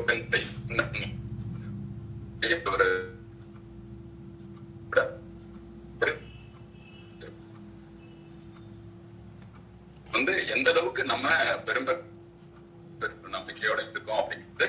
அதுக்கப்புறம் நம்ம எப்படி not going with life but grow உட்படுத்திக்கிட்டோம், நம்மளை சரியா வளர்த்து எடுத்துக்கிட்டோம் அப்படின்னா நம்மளோட வாழ்க்கை எந்த அளவுக்கு உயரமாகவும் போகும் அந்த இறையோட அந்த ஒரு தன்மையோட அப்படின்றது போல அந்த பைபிள் கதை வந்து முடியும். இந்த கதை உங்களுக்கும் பயனுள்ளதா இருக்கும் அப்படின்னு நினைக்கிறேன். நன்றி, வணக்கம், வாய்ப்புக்கு நன்றி. ரொம்ப நன்றி சார், தேங்க்யூ சார். 8.5 நிமிஷம் ரொம்ப நன்றி சார், ரொம்ப நல்லா இருந்துச்சு. ஸோ அடுத்தது காயத்ரி. நித்யதி மேம் காயத்ரி இருக்காங்களா? அனைவருக்கும் வணக்கம். என் பேர் காயத்ரி. நான் 9ஆம் வகுப்பு படிக்கின்றேன். நான் அன்னைக்கு ஒரு கதை சொல்ல போறேன். ஒரு ஊர்ல ஒரு பூதம் இருந்துச்சு. அது வந்து ரொம்ப கோவமா இருக்கும். சின்ன பிள்ளைங்களை பார்த்தாலும் யார பார்த்தாலும் அதுக்கு பிடிக்காது. அதுக்கு ஒரு வீடு இருந்துச்சு. அந்த வீடு பக்கத்துல அது ஒரு தோட்டம் வச்சிருந்துச்சு. அதுல பூவெல்லாம் நல்லா பூத்து குலுங்கி இருந்துச்சு. அப்ப வசந்த காலத்துலனால அழகா இருந்துச்சு. அங்க சின்ன பிள்ளைங்க வந்து அங்க வந்து பூவெல்லாம் பார்க்க விளையாட ஆசையா வருவாங்க. ஆனா அது கோவப்பட்டு அவங்க எல்லாரையும் பயம் புடுத்தி அனுப்பிச்சிரும். அப்புறம் வந்து பெரியவங்க யாராச்சும் அங்க வந்து உட்கார்ந்து இருந்தாங்கன்னா அவங்களையும் பயன்படுத்தி அனுப்பிச்சிரும். ஒரு தடவை அது ஊருக்கு போகும்போது அது வீட்டுக்கு வெளியில ஒரு போர்டு வச்சுட்டு போச்சு, யாருமே இங்க வரக்கூடாது அப்படின்னு சொல்லிடுச்சு. ஆனா அது வந்து பார்க்கும் போது சின்ன பிள்ளைங்க எல்லாருமே விளையாண்டு இருந்தாங்க. அதுக்கப்புறமும் அது பயம் கொடுத்தி அவங்க எல்லாரையுமே வந்து அனுப்பிச்சு விட்டுருச்சு. அப்புறம் வந்து யாருமே வரவே இல்லை ரொம்ப நாளா. உடனே வந்து அவங்க வீடை சுத்திலும் தோட்டம் எல்லாமே வந்து வறண்டு கிடந்துச்சு. கொஞ்சம் கூட பசுமையாவே இல்ல.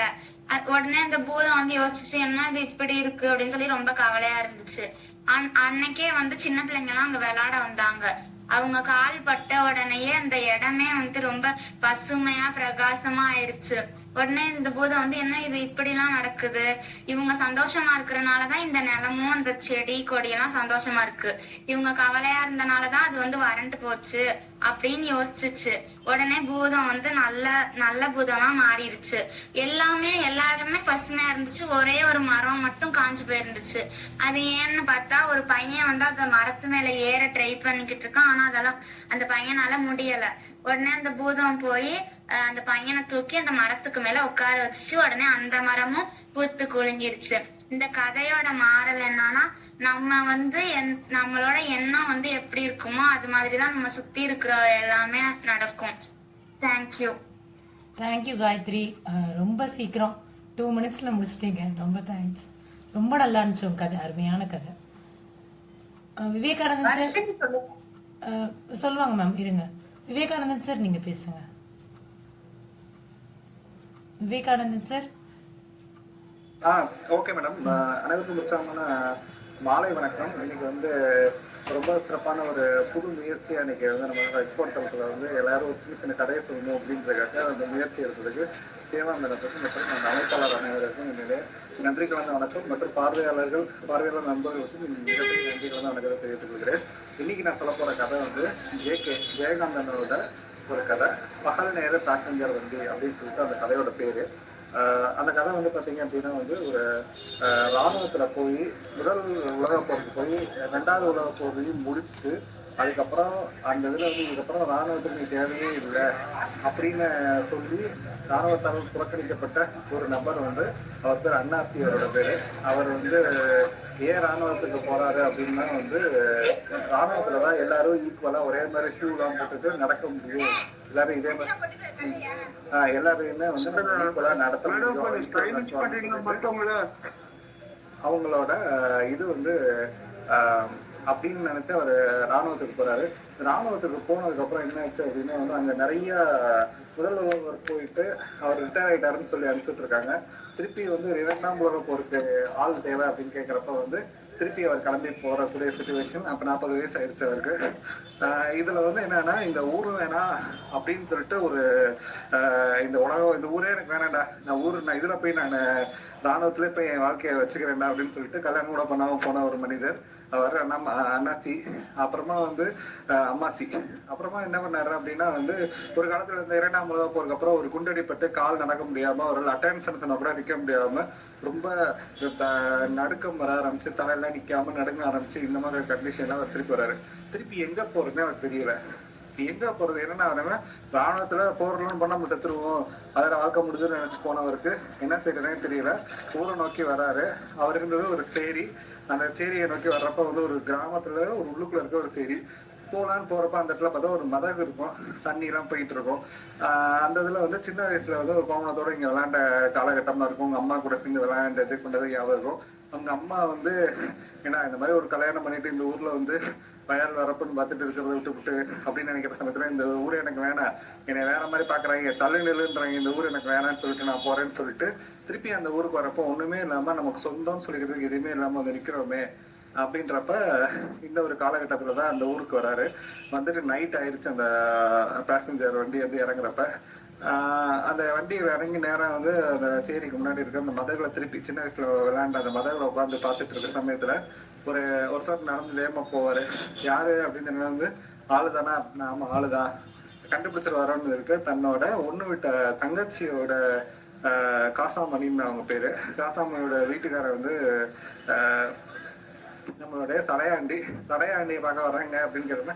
சடையாண்டிக்கு வந்து போர்ட்டர் வேலை கிடைச்சு அவன் பட்டணத்துக்கு போயிட்டான். நீங்க வந்து இங்கேயும் தேடிட்டீங்க, யாருமே இல்லை, அவன் பொஞ்சாதியும் சேர்த்து கூட கூட்டு போயிட்டான் அவன் அப்படின்றத. சரின்ட்டு அவங்க நேரம் வந்து சரி என்ன பண்றேன்னு தெரியல, இப்ப நம்ம ஒரு இது கிடைச்சிருச்சு, நம்ம வேணா நம்ம தங்கச்சி இருக்காங்க, கையில பார்த்து காசு இருக்குது, தங்கச்சியோட வந்து நம்ம வாழ்க்கையை செட்டில் ஆக்கிட வேண்டியதான், அதுக்கு பிள்ளைகளோட வாழ்க்கையை போயிடலாம்னு சொல்லிட்டு நேரம் கிளம்பி ரயில்வே ஸ்டேஷனுக்கு வராப்புல. அப்போ ஒரு நைட் நேரத்துல வருது. பகல் வந்ததுக்கு அப்புறம் அந்த பேசஞ்சர் வண்டி வருது. பேசஞ்சர் வண்டியில ஏறி உட்காந்துருக்காப்புல. உட்கார்றப்ப வந்து அங்க வந்து இந்த இழந்த பலாப்பழம் வந்து இதெல்லாம் இருக்கணும்னா வெள்ளரிக்காய் வாங்கிட்டு அப்படியே ஏறி இருக்காரு. ஏறி உட்காந்து வரப்போ சமயத்துல அந்த சில்லறை கேட்கறப்ப அவருக்கு வந்து நிறைய சில்லறையை தூக்கி போறாங்க. ட்ரெயின் கிளம்பிச்சுன்றதுனால அந்த சின்ன குழந்தைங்கலாம் ஆசையா ஜாலியா எடுத்து விளையாண்டுட்டு இருக்கிறப்ப இப்போ நம்மளும் பார்த்து சிரிக்கிறதுக்கு ஆள்லாம் இருக்காங்கன்னு சந்தோஷப்பட்டு வந்துட்டு இருக்காரு.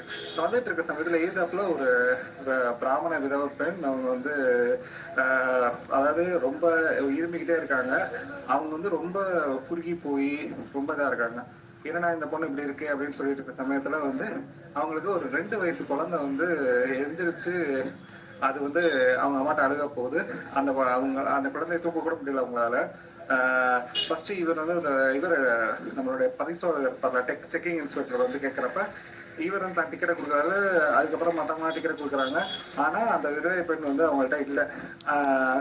அப்படின்றப்ப இந்த அண்ணாச்சிக்கில் வர என்ன செய்யறாரு, தானே அந்த பிள்ளைக்கு டிக்கெட் வாங்கிக்கிறீங்க அப்படின்னு சொல்லி கொடுக்குறப்ப வந்து அந்த பிள்ளையோ அழுகுது, பால் கழுகுது. பட் ஆனால் அந்த இவங்களால எந்திரிச்சு கூட உட்கார முடியாத நிலைமை.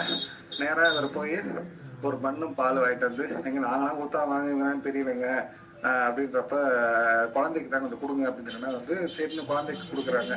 கடையில் வாங்கினாங்க சரின்னு அந்த குழந்தைக்கு கொடுக்குறாங்க. கொஞ்ச நேரம் கழிச்சு அந்த குழந்தை வந்து என்ன ஆச்சுன்னா வந்து அந்த குழந்தைக்கு எதுவுமே தெரியாதுல்ல, அண்ணாசி கலவரோட சேர்ந்து ஜாலியா விளையாட ஆரம்பிச்சிருச்சு. அந்த குழந்தை இருக்கனால அந்த குழந்தைய பார்த்தா ஒரு பொம்மை வாங்கிட்டு வந்து அமுக்குனா சத்தம் வரணும், அந்த மாதிரி பொம்மை வாங்கிட்டு வந்து கொடுத்தா அழகா வந்து அந்த குழந்தை சிரிச்சு விளையாண்டுட்டு இருக்கா அவர் கூட. அவருக்கு ரொம்ப சந்தோஷமாயிருச்சு, என்னடா நம்மள்ட்ட ஒரு குழந்தைதான் விளையாடுறதா அப்படின்ற அளவுக்கு இருந்துச்சு. சரின்ட்டு அந்த அம்மா வந்து எதிர்த்தாப்புல இருக்க அம்மா வந்து சரிம்மா இப்ப எங்க போயிட்டு இருக்கீங்க? நான் பட்டணத்துக்கு போறேன், அதுதான் நுங்கம் பக்கத்துல என்னோட ஃப்ரெண்டு ஒருத்தி இருக்கா, நான் அட்ரஸ் தான் தெரியாது, போய் தான் பார்க்கணும் அப்படிங்கிறப்ப வந்து ஏமா உடம்பு சரியில்லை? ஆமா அம்மா உடம்பு சரியில்லை, எனக்கு ஒரு நோய் வந்துருச்சு, இவங்க அப்பாட்ட இருந்து எனக்கு அந்த நோய். அது இவங்க அப்பா வந்து எனக்கு கல்யாணம் பண்றப்ப 50 வயசு, எனக்கு ஒரு 3 பிள்ளை, இது 4வது பிள்ளை. இது வந்து 1 வயசுக்கு அப்பா விழுங்கிருச்சு, இப்ப 2 வயசு ஆகுது, என்ன ஆகுதோ தெரியல, எனக்கும் இப்ப இருப்பேன்னு தெரியல, எனக்கு அந்த அளவுக்கு எனக்கு உடம்பு சரியில்லை அப்படின்னு சொல்றப்ப வந்து இந்த 3 பிள்ளையும் பெற்று வருஷத்துக்கு ஒரு பிள்ளையும் நான் காவு கொடுத்துட்டேன், நானு சாமி வந்து எடுத்துட்டு போயிருச்சு, இப்ப வந்து இந்த பிள்ளை என்ன பண்றேனே தெரியல எனக்கு அப்படின்னு ரொம்ப வருத்தத்தோட இது பண்றாங்க. அந்த இதுல வந்து அவங்களுக்கு ரொம்ப பெருமூச்சே விட்டுட்டே இருக்கிறாங்க.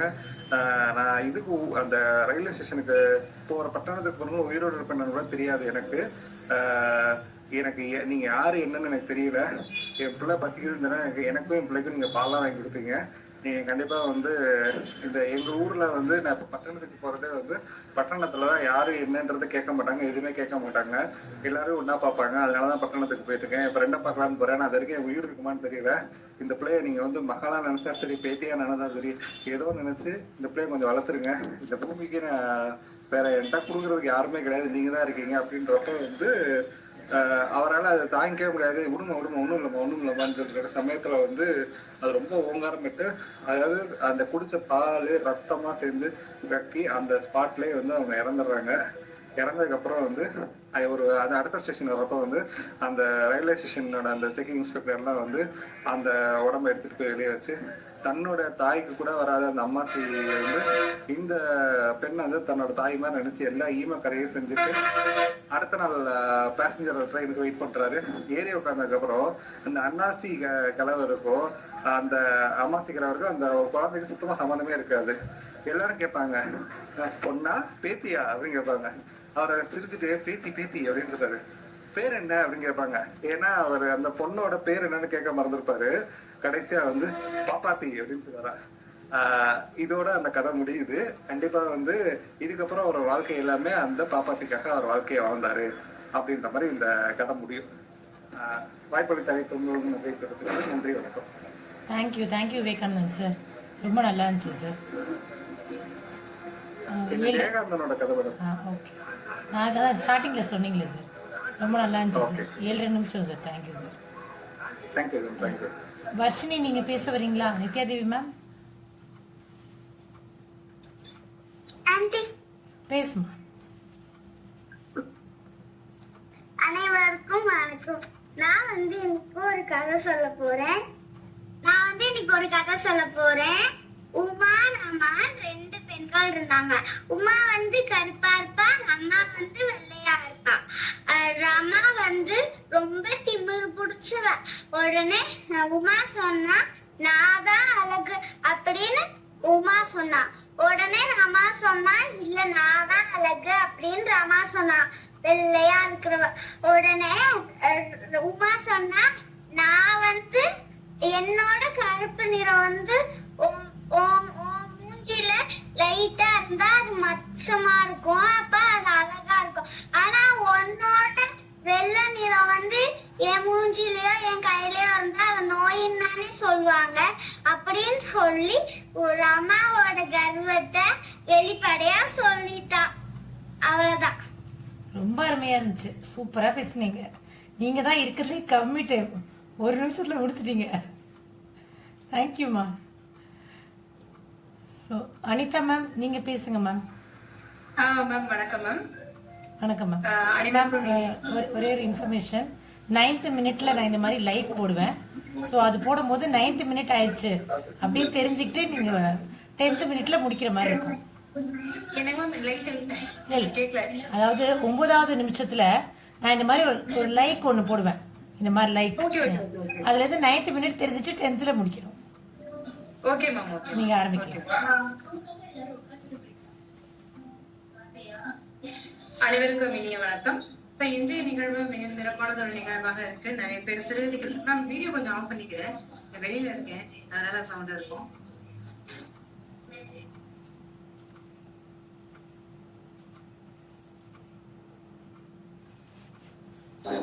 அனைவருக்கும் வணக்கம். இன்றைய நிகழ்வு மிக சிறப்பான ஒரு நிகழ்வாக நிறைய பேர் சிறுகதைகள் பத்தி மிகச்சிறப்பா எல்லாம் பேசிட்டு இருக்காங்க. சின்ன குழந்தைகள் முதற்கொண்டு பெரியவர்கள் வரை ரொம்ப சிறப்பான ஒரு அனுபவமா இது இருக்கின்றது. இன்று இன்றைய நிகழ்வாக ஒரு சிறுகதை சொல்லலாம்னு சொல்லி அம்மா சொன்னாங்க. நான் கொஞ்சம் வெளியில வந்துட்டதுனால அவசரத்துக்கு வேற எந்த சிறுகதையும் உடனே தயார் பண்ண முடியல. அதனால நான் ஏற்கனவே படிச்சுட்டு இருந்தேன். ராஜா வந்திருக்கிறார் அப்படின்னு கு அழகிரிசாமி அவர்கள் எழுதிய ஒரு சிறுகதை. மிக சிறப்பான ஒரு சிறுகதை. ஏன்னா கு அழகிரிசாமி அவர்கள் ஒரு நல்ல ஒரு எழுத்தாளர். அவர் கரிசல் இலக்கியத்தினுடைய எழுத்தாளர்களுடைய வரிசையில அவங்க எல்லாம் இருப்பாங்க. கு அழகிரிசாமியினுடைய சிறுகதைகள் நிறைய இருக்கு. ராஜா வந்திருக்கிறார், அன்பளிப்பு முதலிய சிறுகதைகள் எல்லாம் மிக சிறப்பான சிறுகதைகளா இருக்கும். அந்த வகையில ராஜா வந்திருக்கிறார் சிறுகதை எங்க சிறுவயதுல இருந்து ரொம்ப பிடிச்ச ஒரு சிறுகதைகளுடைய வரிசையில இது ஒன்றா இருக்கு. கதையை ஆரம்பிக்கும் போதே சின்ன குழந்தைங்க 2 பேரும் எப்படி எல்லாம் சண்டை போட்டுப்பாங்க. இப்ப இருக்கிற குழந்தைங்க எல்லாம் எப்படி சண்டை போட்டுப்பாங்க. என்கிட்ட ஒரு சில திரைப்படத்துல கூட பார்ப்போம். என்கிட்ட இந்த மாதிரி கேம் ஸ்டேஷன் இருக்கு, இந்த கேம் இருக்கு, அந்த கேம் இருக்கு, அப்படின்னா ஃப்ரீ ஃபயர்ல நான் இவ்வளவு முடிச்சிருக்கேன், அவ்வளவு முடிச்சிருக்கேன் அப்படிலாம் சண்டை போடுவாங்க. ஆனா அந்த காலத்துல பசங்களுடைய சண்டை எந்த மாதிரியான ஒரு நிலையில இருக்கும் அப்படின்னு பார்த்தா, ராமசாமின்னு ஒரு பையன், தம்பையான ஒரு பையன். 2 பசங்களும் மாத்தி மாத்தி எப்படி போட்டி போட்டுக்கிறாங்கன்னா, எனக்கு சில்க் சட்டை இருக்கே, உனக்கு இருக்கா அப்படின்னு ரொம்ப கெட்டிக்காரத்தனமா ராமசாமி கேட்கிறான். அப்படின்னு தான் ஆரம்பிக்குது அந்த கதையவே. அப்படிதான் ஆரம்பிக்குது. அதுக்கு பதில் போட்டி எப்படி சொல்றதுன்னு தெரியல. ஏன்னா சில்க் சட்டை இல்ல, என்ன செய்யலாம் அப்படின்னு சொல்லி 2 பேரும் யோசிச்சுட்டே இருக்காங்க. அப்ப 2 பேரும் 5ஆம் வகுப்பு படிக்கிறாங்க. இவனுக்கு சொல்ல தெரியல, எனக்கு சில்க் சட்டை இல்ல, என்ன செய்யறது அப்படின்னு யோசிக்கிறான். ஆனா அவங்களோட தங்கை மங்கம்மாள் 1ஆம் வகுப்பு படிக்கிற ஒரு குழந்தை, நம்ம நித்யா மாதிரி ரொம்ப சின்னதா இருக்கிற ஒரு குழந்தை. அந்த குழந்தை என்ன பண்ணுது அப்படின்னா, ஆமா சில்க் சட்டை வச்சு என்ன பண்றது, அதெல்லாம் சீக்கிரமா கிழிஞ்சு போயிடும், பாரு எங்க அண்ணன் போட்டிருக்க சட்டை தான் கெட்டியமா இருக்கு, கனமா இருக்கு, அதான் நல்லா தாங்கும் அப்படின்னு சொல்லி மாத்தி மாத்தி சண்டை போட்டுக்கிறாங்க. உடனே 2 பேரும் பட போட்டி ஆரம்பிக்கிறாங்க. அதெல்லாம் அந்த காலத்துல இருக்கக்கூடிய ஒரு அழகான போட்டியை நம்ம பார்க்கலாம். 2 பேரும் பட போட்டின்னா என்ன பண்ணுவாங்கன்னா, ஆளுக்கு ஒரு புத்தகம் எடுத்து வைக்கணும். அப்போ புத்தகத்துல ஒவ்வொரு தாளா திருப்பிட்டே வரணும். யாருக்கு முதல்ல ஒரு படம் வருதோ, பத்தியா நான் படம் காமிச்சிட்டேன், பதிலுக்கு நீ ஒரு படம் காட்டு அப்படின்னு சொல்லணும். உடனே அந்த பக்கம் போட்டியில இருக்கிறேன், அவனுடைய அடுத்தடுத்த தாள்ல ஒரு படம் இருக்கிற வரைக்கும் திருப்பிட்டே இருக்கணும், காமிக்கணும். யாருடைய புத்தகம் முதல்ல தீர்ந்து போச்சோ, படம் இல்லாம தீர்ந்து போயிடுச்சோ, அவன் தோத்தவன், மத்தவன் ஜெயிச்சவன் அப்படிங்கிற பாரு, உனக்கு படம் காட்ட முடியல, தோத்து போயிட்டியே அப்படின்னு பரிகாசம் பண்ணுவான். அந்த மாதிரி ஒரு பட போட்டியை தான் நடந்துட்டு இருக்கு அப்படின்னு சொல்லிட்டு காமிக்கிறாங்க. ஏன்னா அந்த காலத்துல ஒவ்வொரு காலகட்டத்திலயுமே ஒவ்வொரு விதமான பாகுபாடெல்லாம் இருக்கும். அந்த காலத்துல ஒரு ஜாதி பாகுபாடு, அந்த மாதிரி நிறைய பாகுபாடுகள் இருக்கும். நம்ம அழகிரிசாமி அவர்கள் எழுதின அந்த காலகட்டத்துல பொருளாதார நிலையிலான ஒரு ஏற்றத்தாழ்வு ரொம்ப அதிகமாவே இருக்கு. அதனால அதை அடிப்படையா வச்சுதான் இந்த ராஜா வந்திருக்கிறார் கதையை அழகிரிசாமி எழுதியிருக்காரு. மிகச்சிறப்பா எழுதியிருக்காங்க. அப்போ அவங்க என்னன்னா, அந்த பொருளாதார ஏற்றத்தாழ்வு குழந்தைகிட்டே எந்த அளவுக்கு ரொம்ப அதிகமா இருக்கு அப்படிங்கிறதுக்காக தான் இந்த போட்டியில இருந்தே அவங்க ஆரம்பிச்சிருப்பாங்க.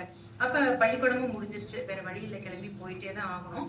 அப்ப போகும்போது சரி எங்க வீட்டுல மாடு இருக்கு, உங்க வீட்டுல இருக்கா, எங்க வீட்டுல கோழி இருக்கு, உன் வீட்டுல இருக்கா அப்படின்னு மாத்தி மாத்தி கேட்டுக்கிறாங்க. இந்த மங்கம்மாளும் அவனுடைய அண்ணனும் கொஞ்சம் பொருளாதாரத்துல கொஞ்சம் கீழே இருக்கவங்க தான். உடனே இந்த மங்கம்மாலாம் என்ன சொல்றாங்கன்னா, நீங்க கோழி அடிச்சு சாப்பிடுவீங்க, அதனால கோழி இருக்கும், நாங்கெல்லாம் கோழி சாப்பிட மாட்டோம், அதனால எங்க வீட்டுல இல்ல அப்படின்னு சொன்னா, அதெல்லாம் நாங்களாம் ஏத்துக்க முடியாது, அப்படிலாம் பண்ண முடியாது, போட்டிதான் அப்படின்னு சொல்லிட்டு பயங்கரமா மாத்தி மாத்தி பேசிட்டே இருக்காங்க. கூட்டமா தான் அந்த காலத்துல எல்லாம் போவாங்க இல்லையா. அதெல்லாம் இவ்வளவு ஒரு அழகான ஒரு நினைவு அது. ஆனா இதெல்லாம் சொல்லிட்டே போனா நேரம் பத்தாது. அம்மா அவர்கள் லைக் போட்டுருவாங்க. நான் சொல்றது பிடிக்குதோ இல்லையோ, நேரம் போயிடுச்சுன்னு லைக் போட்டுருவாங்க. இந்த ஒன்னையும் மட்டும் சொல்லிக்கிறேன். அந்த காலத்துல இப்ப நிறைய இந்த குழுவுல இருக்கிற மற்றவர்கள்லாம் நம்ம பார்க்கும்போது ஓரளவுக்கு அந்த வயதுகள்லாம் நான் பாக்குறேன். நம்ம பள்ளி எல்லாம் படிக்கும் போது பள்ளி முடிஞ்ச எல்லாரும் ஒரே கூட்டமா புத்தகப்பை தூக்கிட்டு நடந்தோ இல்ல சைக்கிள்லயோ இல்ல பேசிட்டே இவ்வளவு ஜாலியா போவோம். ரொம்ப நல்லா இருக்கும் அந்த ஒரு காலகட்டம். அது ஒரு பொன் மாலைக்கு பொழுது ஆகட்டும், ரொம்ப பொற்காலமா தான் இருக்கும். அந்த மாதிரி இப்ப இருக்கிற பிள்ளைங்களுக்கு அந்த வாய்ப்பு இல்லை அப்படிங்கிறது தான் ரொம்ப உண்மை.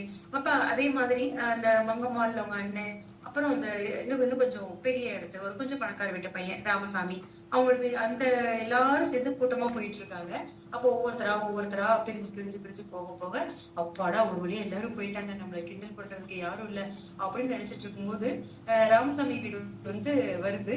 அவ கொஞ்சம் பணம் இருக்கிற பையன் உள்ள போகலான்னு போகும்போது வெளியில இருந்துட்டு மீதி மங்கம்மாள் அவனுடைய அண்ணன் அவனுடைய நண்பன் எல்லாம் சேர்ந்து தோ நான் அதான் தோத்து போயிட்டேன் அப்படிங்கிற மாதிரி ரொம்ப பரிகாசம் பண்றாங்க. உடனே அந்த வீட்டுல வேலை பார்ப்பாங்க இல்லையா, அவர் வந்து என்ன இப்படிலாம் பேசிட்டு இருக்கீங்க, ஓடிக்கோ குழந்தைங்களா அப்படி இப்படின்னு பயங்கரமா விரட்டி விட்டுறாங்க. உடனே வேகமா இந்த மங்கம்மாள் அவங்களுடைய அண்ணன்கள் தம்பையா செல்லையா எல்லாரும் சேர்ந்து வீட்டுக்கு வந்துட்டாங்க. அவங்க அம்மா தாயம்மாள் வாசப்பெருக்கே தண்ணி தெளிச்சிட்டு இருக்கா. மங்கம்மா ஒரே ஓட்டமா ஓடி அம்மா அப்படின்னு கட்டிட்டு ரொம்ப அப்படியே அழகா கொஞ்சிட்டு இருக்காங்க. அப்போ வந்து 2 பேரும் மாத்தி எல்லாம் பேசிட்டு இருக்காங்க. ஐயா வந்துட்டாரா, அதாவது அப்பா வந்துட்டாரா அப்படி அப்படின்னு. இல்ல அதெல்லாம் ஒண்ணும் வரல அப்படின்னு அம்மா வந்து சும்மா பொய்யா சொல்றாங்க. இல்ல அம்மா எனக்கு தெரிஞ்சு போச்சு, நீ போய் தான் சொல்ற, ஐயா வந்துட்டாரு அப்படி அப்படின்னு சொல்லிட்டு எனக்கு ரொம்ப சந்தோஷமா பேசிட்டு இருக்காங்க. ஏன் ரொம்ப மகிழ்ச்சியா பேசிட்டு இருக்காங்கன்னா, மறுநாள் விடிஞ்ச உடனே தீபாவளி ஆரம்பிக்குது. அதனால ஒரே குதூகலம். ஒவ்வொரு துணியா அப்பா வாங்கிட்டு வந்ததை எடுத்து பார்த்து இது யாருக்கு அது யாருக்கு அப்படிங்கிறதுல இவ்வளவு ஒரு மகிழ்ச்சியான ஒரு காலம் இல்லையா. நம்ம எல்லாம் அந்த காலத்துல அப்படிதான் இருந்தோம். இந்த காலத்து மாதிரிலாம் இல்ல, ஆன்லைன் ஆர்டர் பண்றது இல்ல கடைக்கெல்லாம் போய் வாங்குறது அந்த மாதிரிலாம் எதுவுமே இல்லை. சோ அந்த காலத்துல இருக்கிற மாதிரி நம்ம சின்ன குழந்தையா இருக்கிற மாதிரிதான் அங்கேயும் காமிக்கிறாங்க. அந்த 2 மல்பனியன் 2 கால் சட்டை டிராயர் ஒரு பாவாடை சட்டை இதெல்லாமே இருக்கு. அப்ப இந்த மாதிரி துண்டியா இருக்கு இதையா இருக்கு அதையா இருக்கு அப்படி ரொம்ப மகிழ்ச்சியா. ஏன்னா விடிஞ்ச தீபாவளி அது எவ்வளவு ரொம்ப சிறப்பா ஒரு மகிழ்ச்சியான ஒரு பொழுது. இப்பெல்லாம் தீபாவளி மாதிரியே இல்லை. அப்போ என்ன பண்றாங்க, விடிய போற நேரம் அவ்வளவுதான் விளக்கேத்திட்டு குழந்தைங்களை எல்லாம் வெந்நீர்ல குளிப்பாட்டுறாங்க. தினம் வந்துட்டு இரவு நேரத்துல குளிப்பாட்டினதுக்கு அப்புறம் தான் வந்து தூங்குறது அப்படிங்கிற மாதிரி.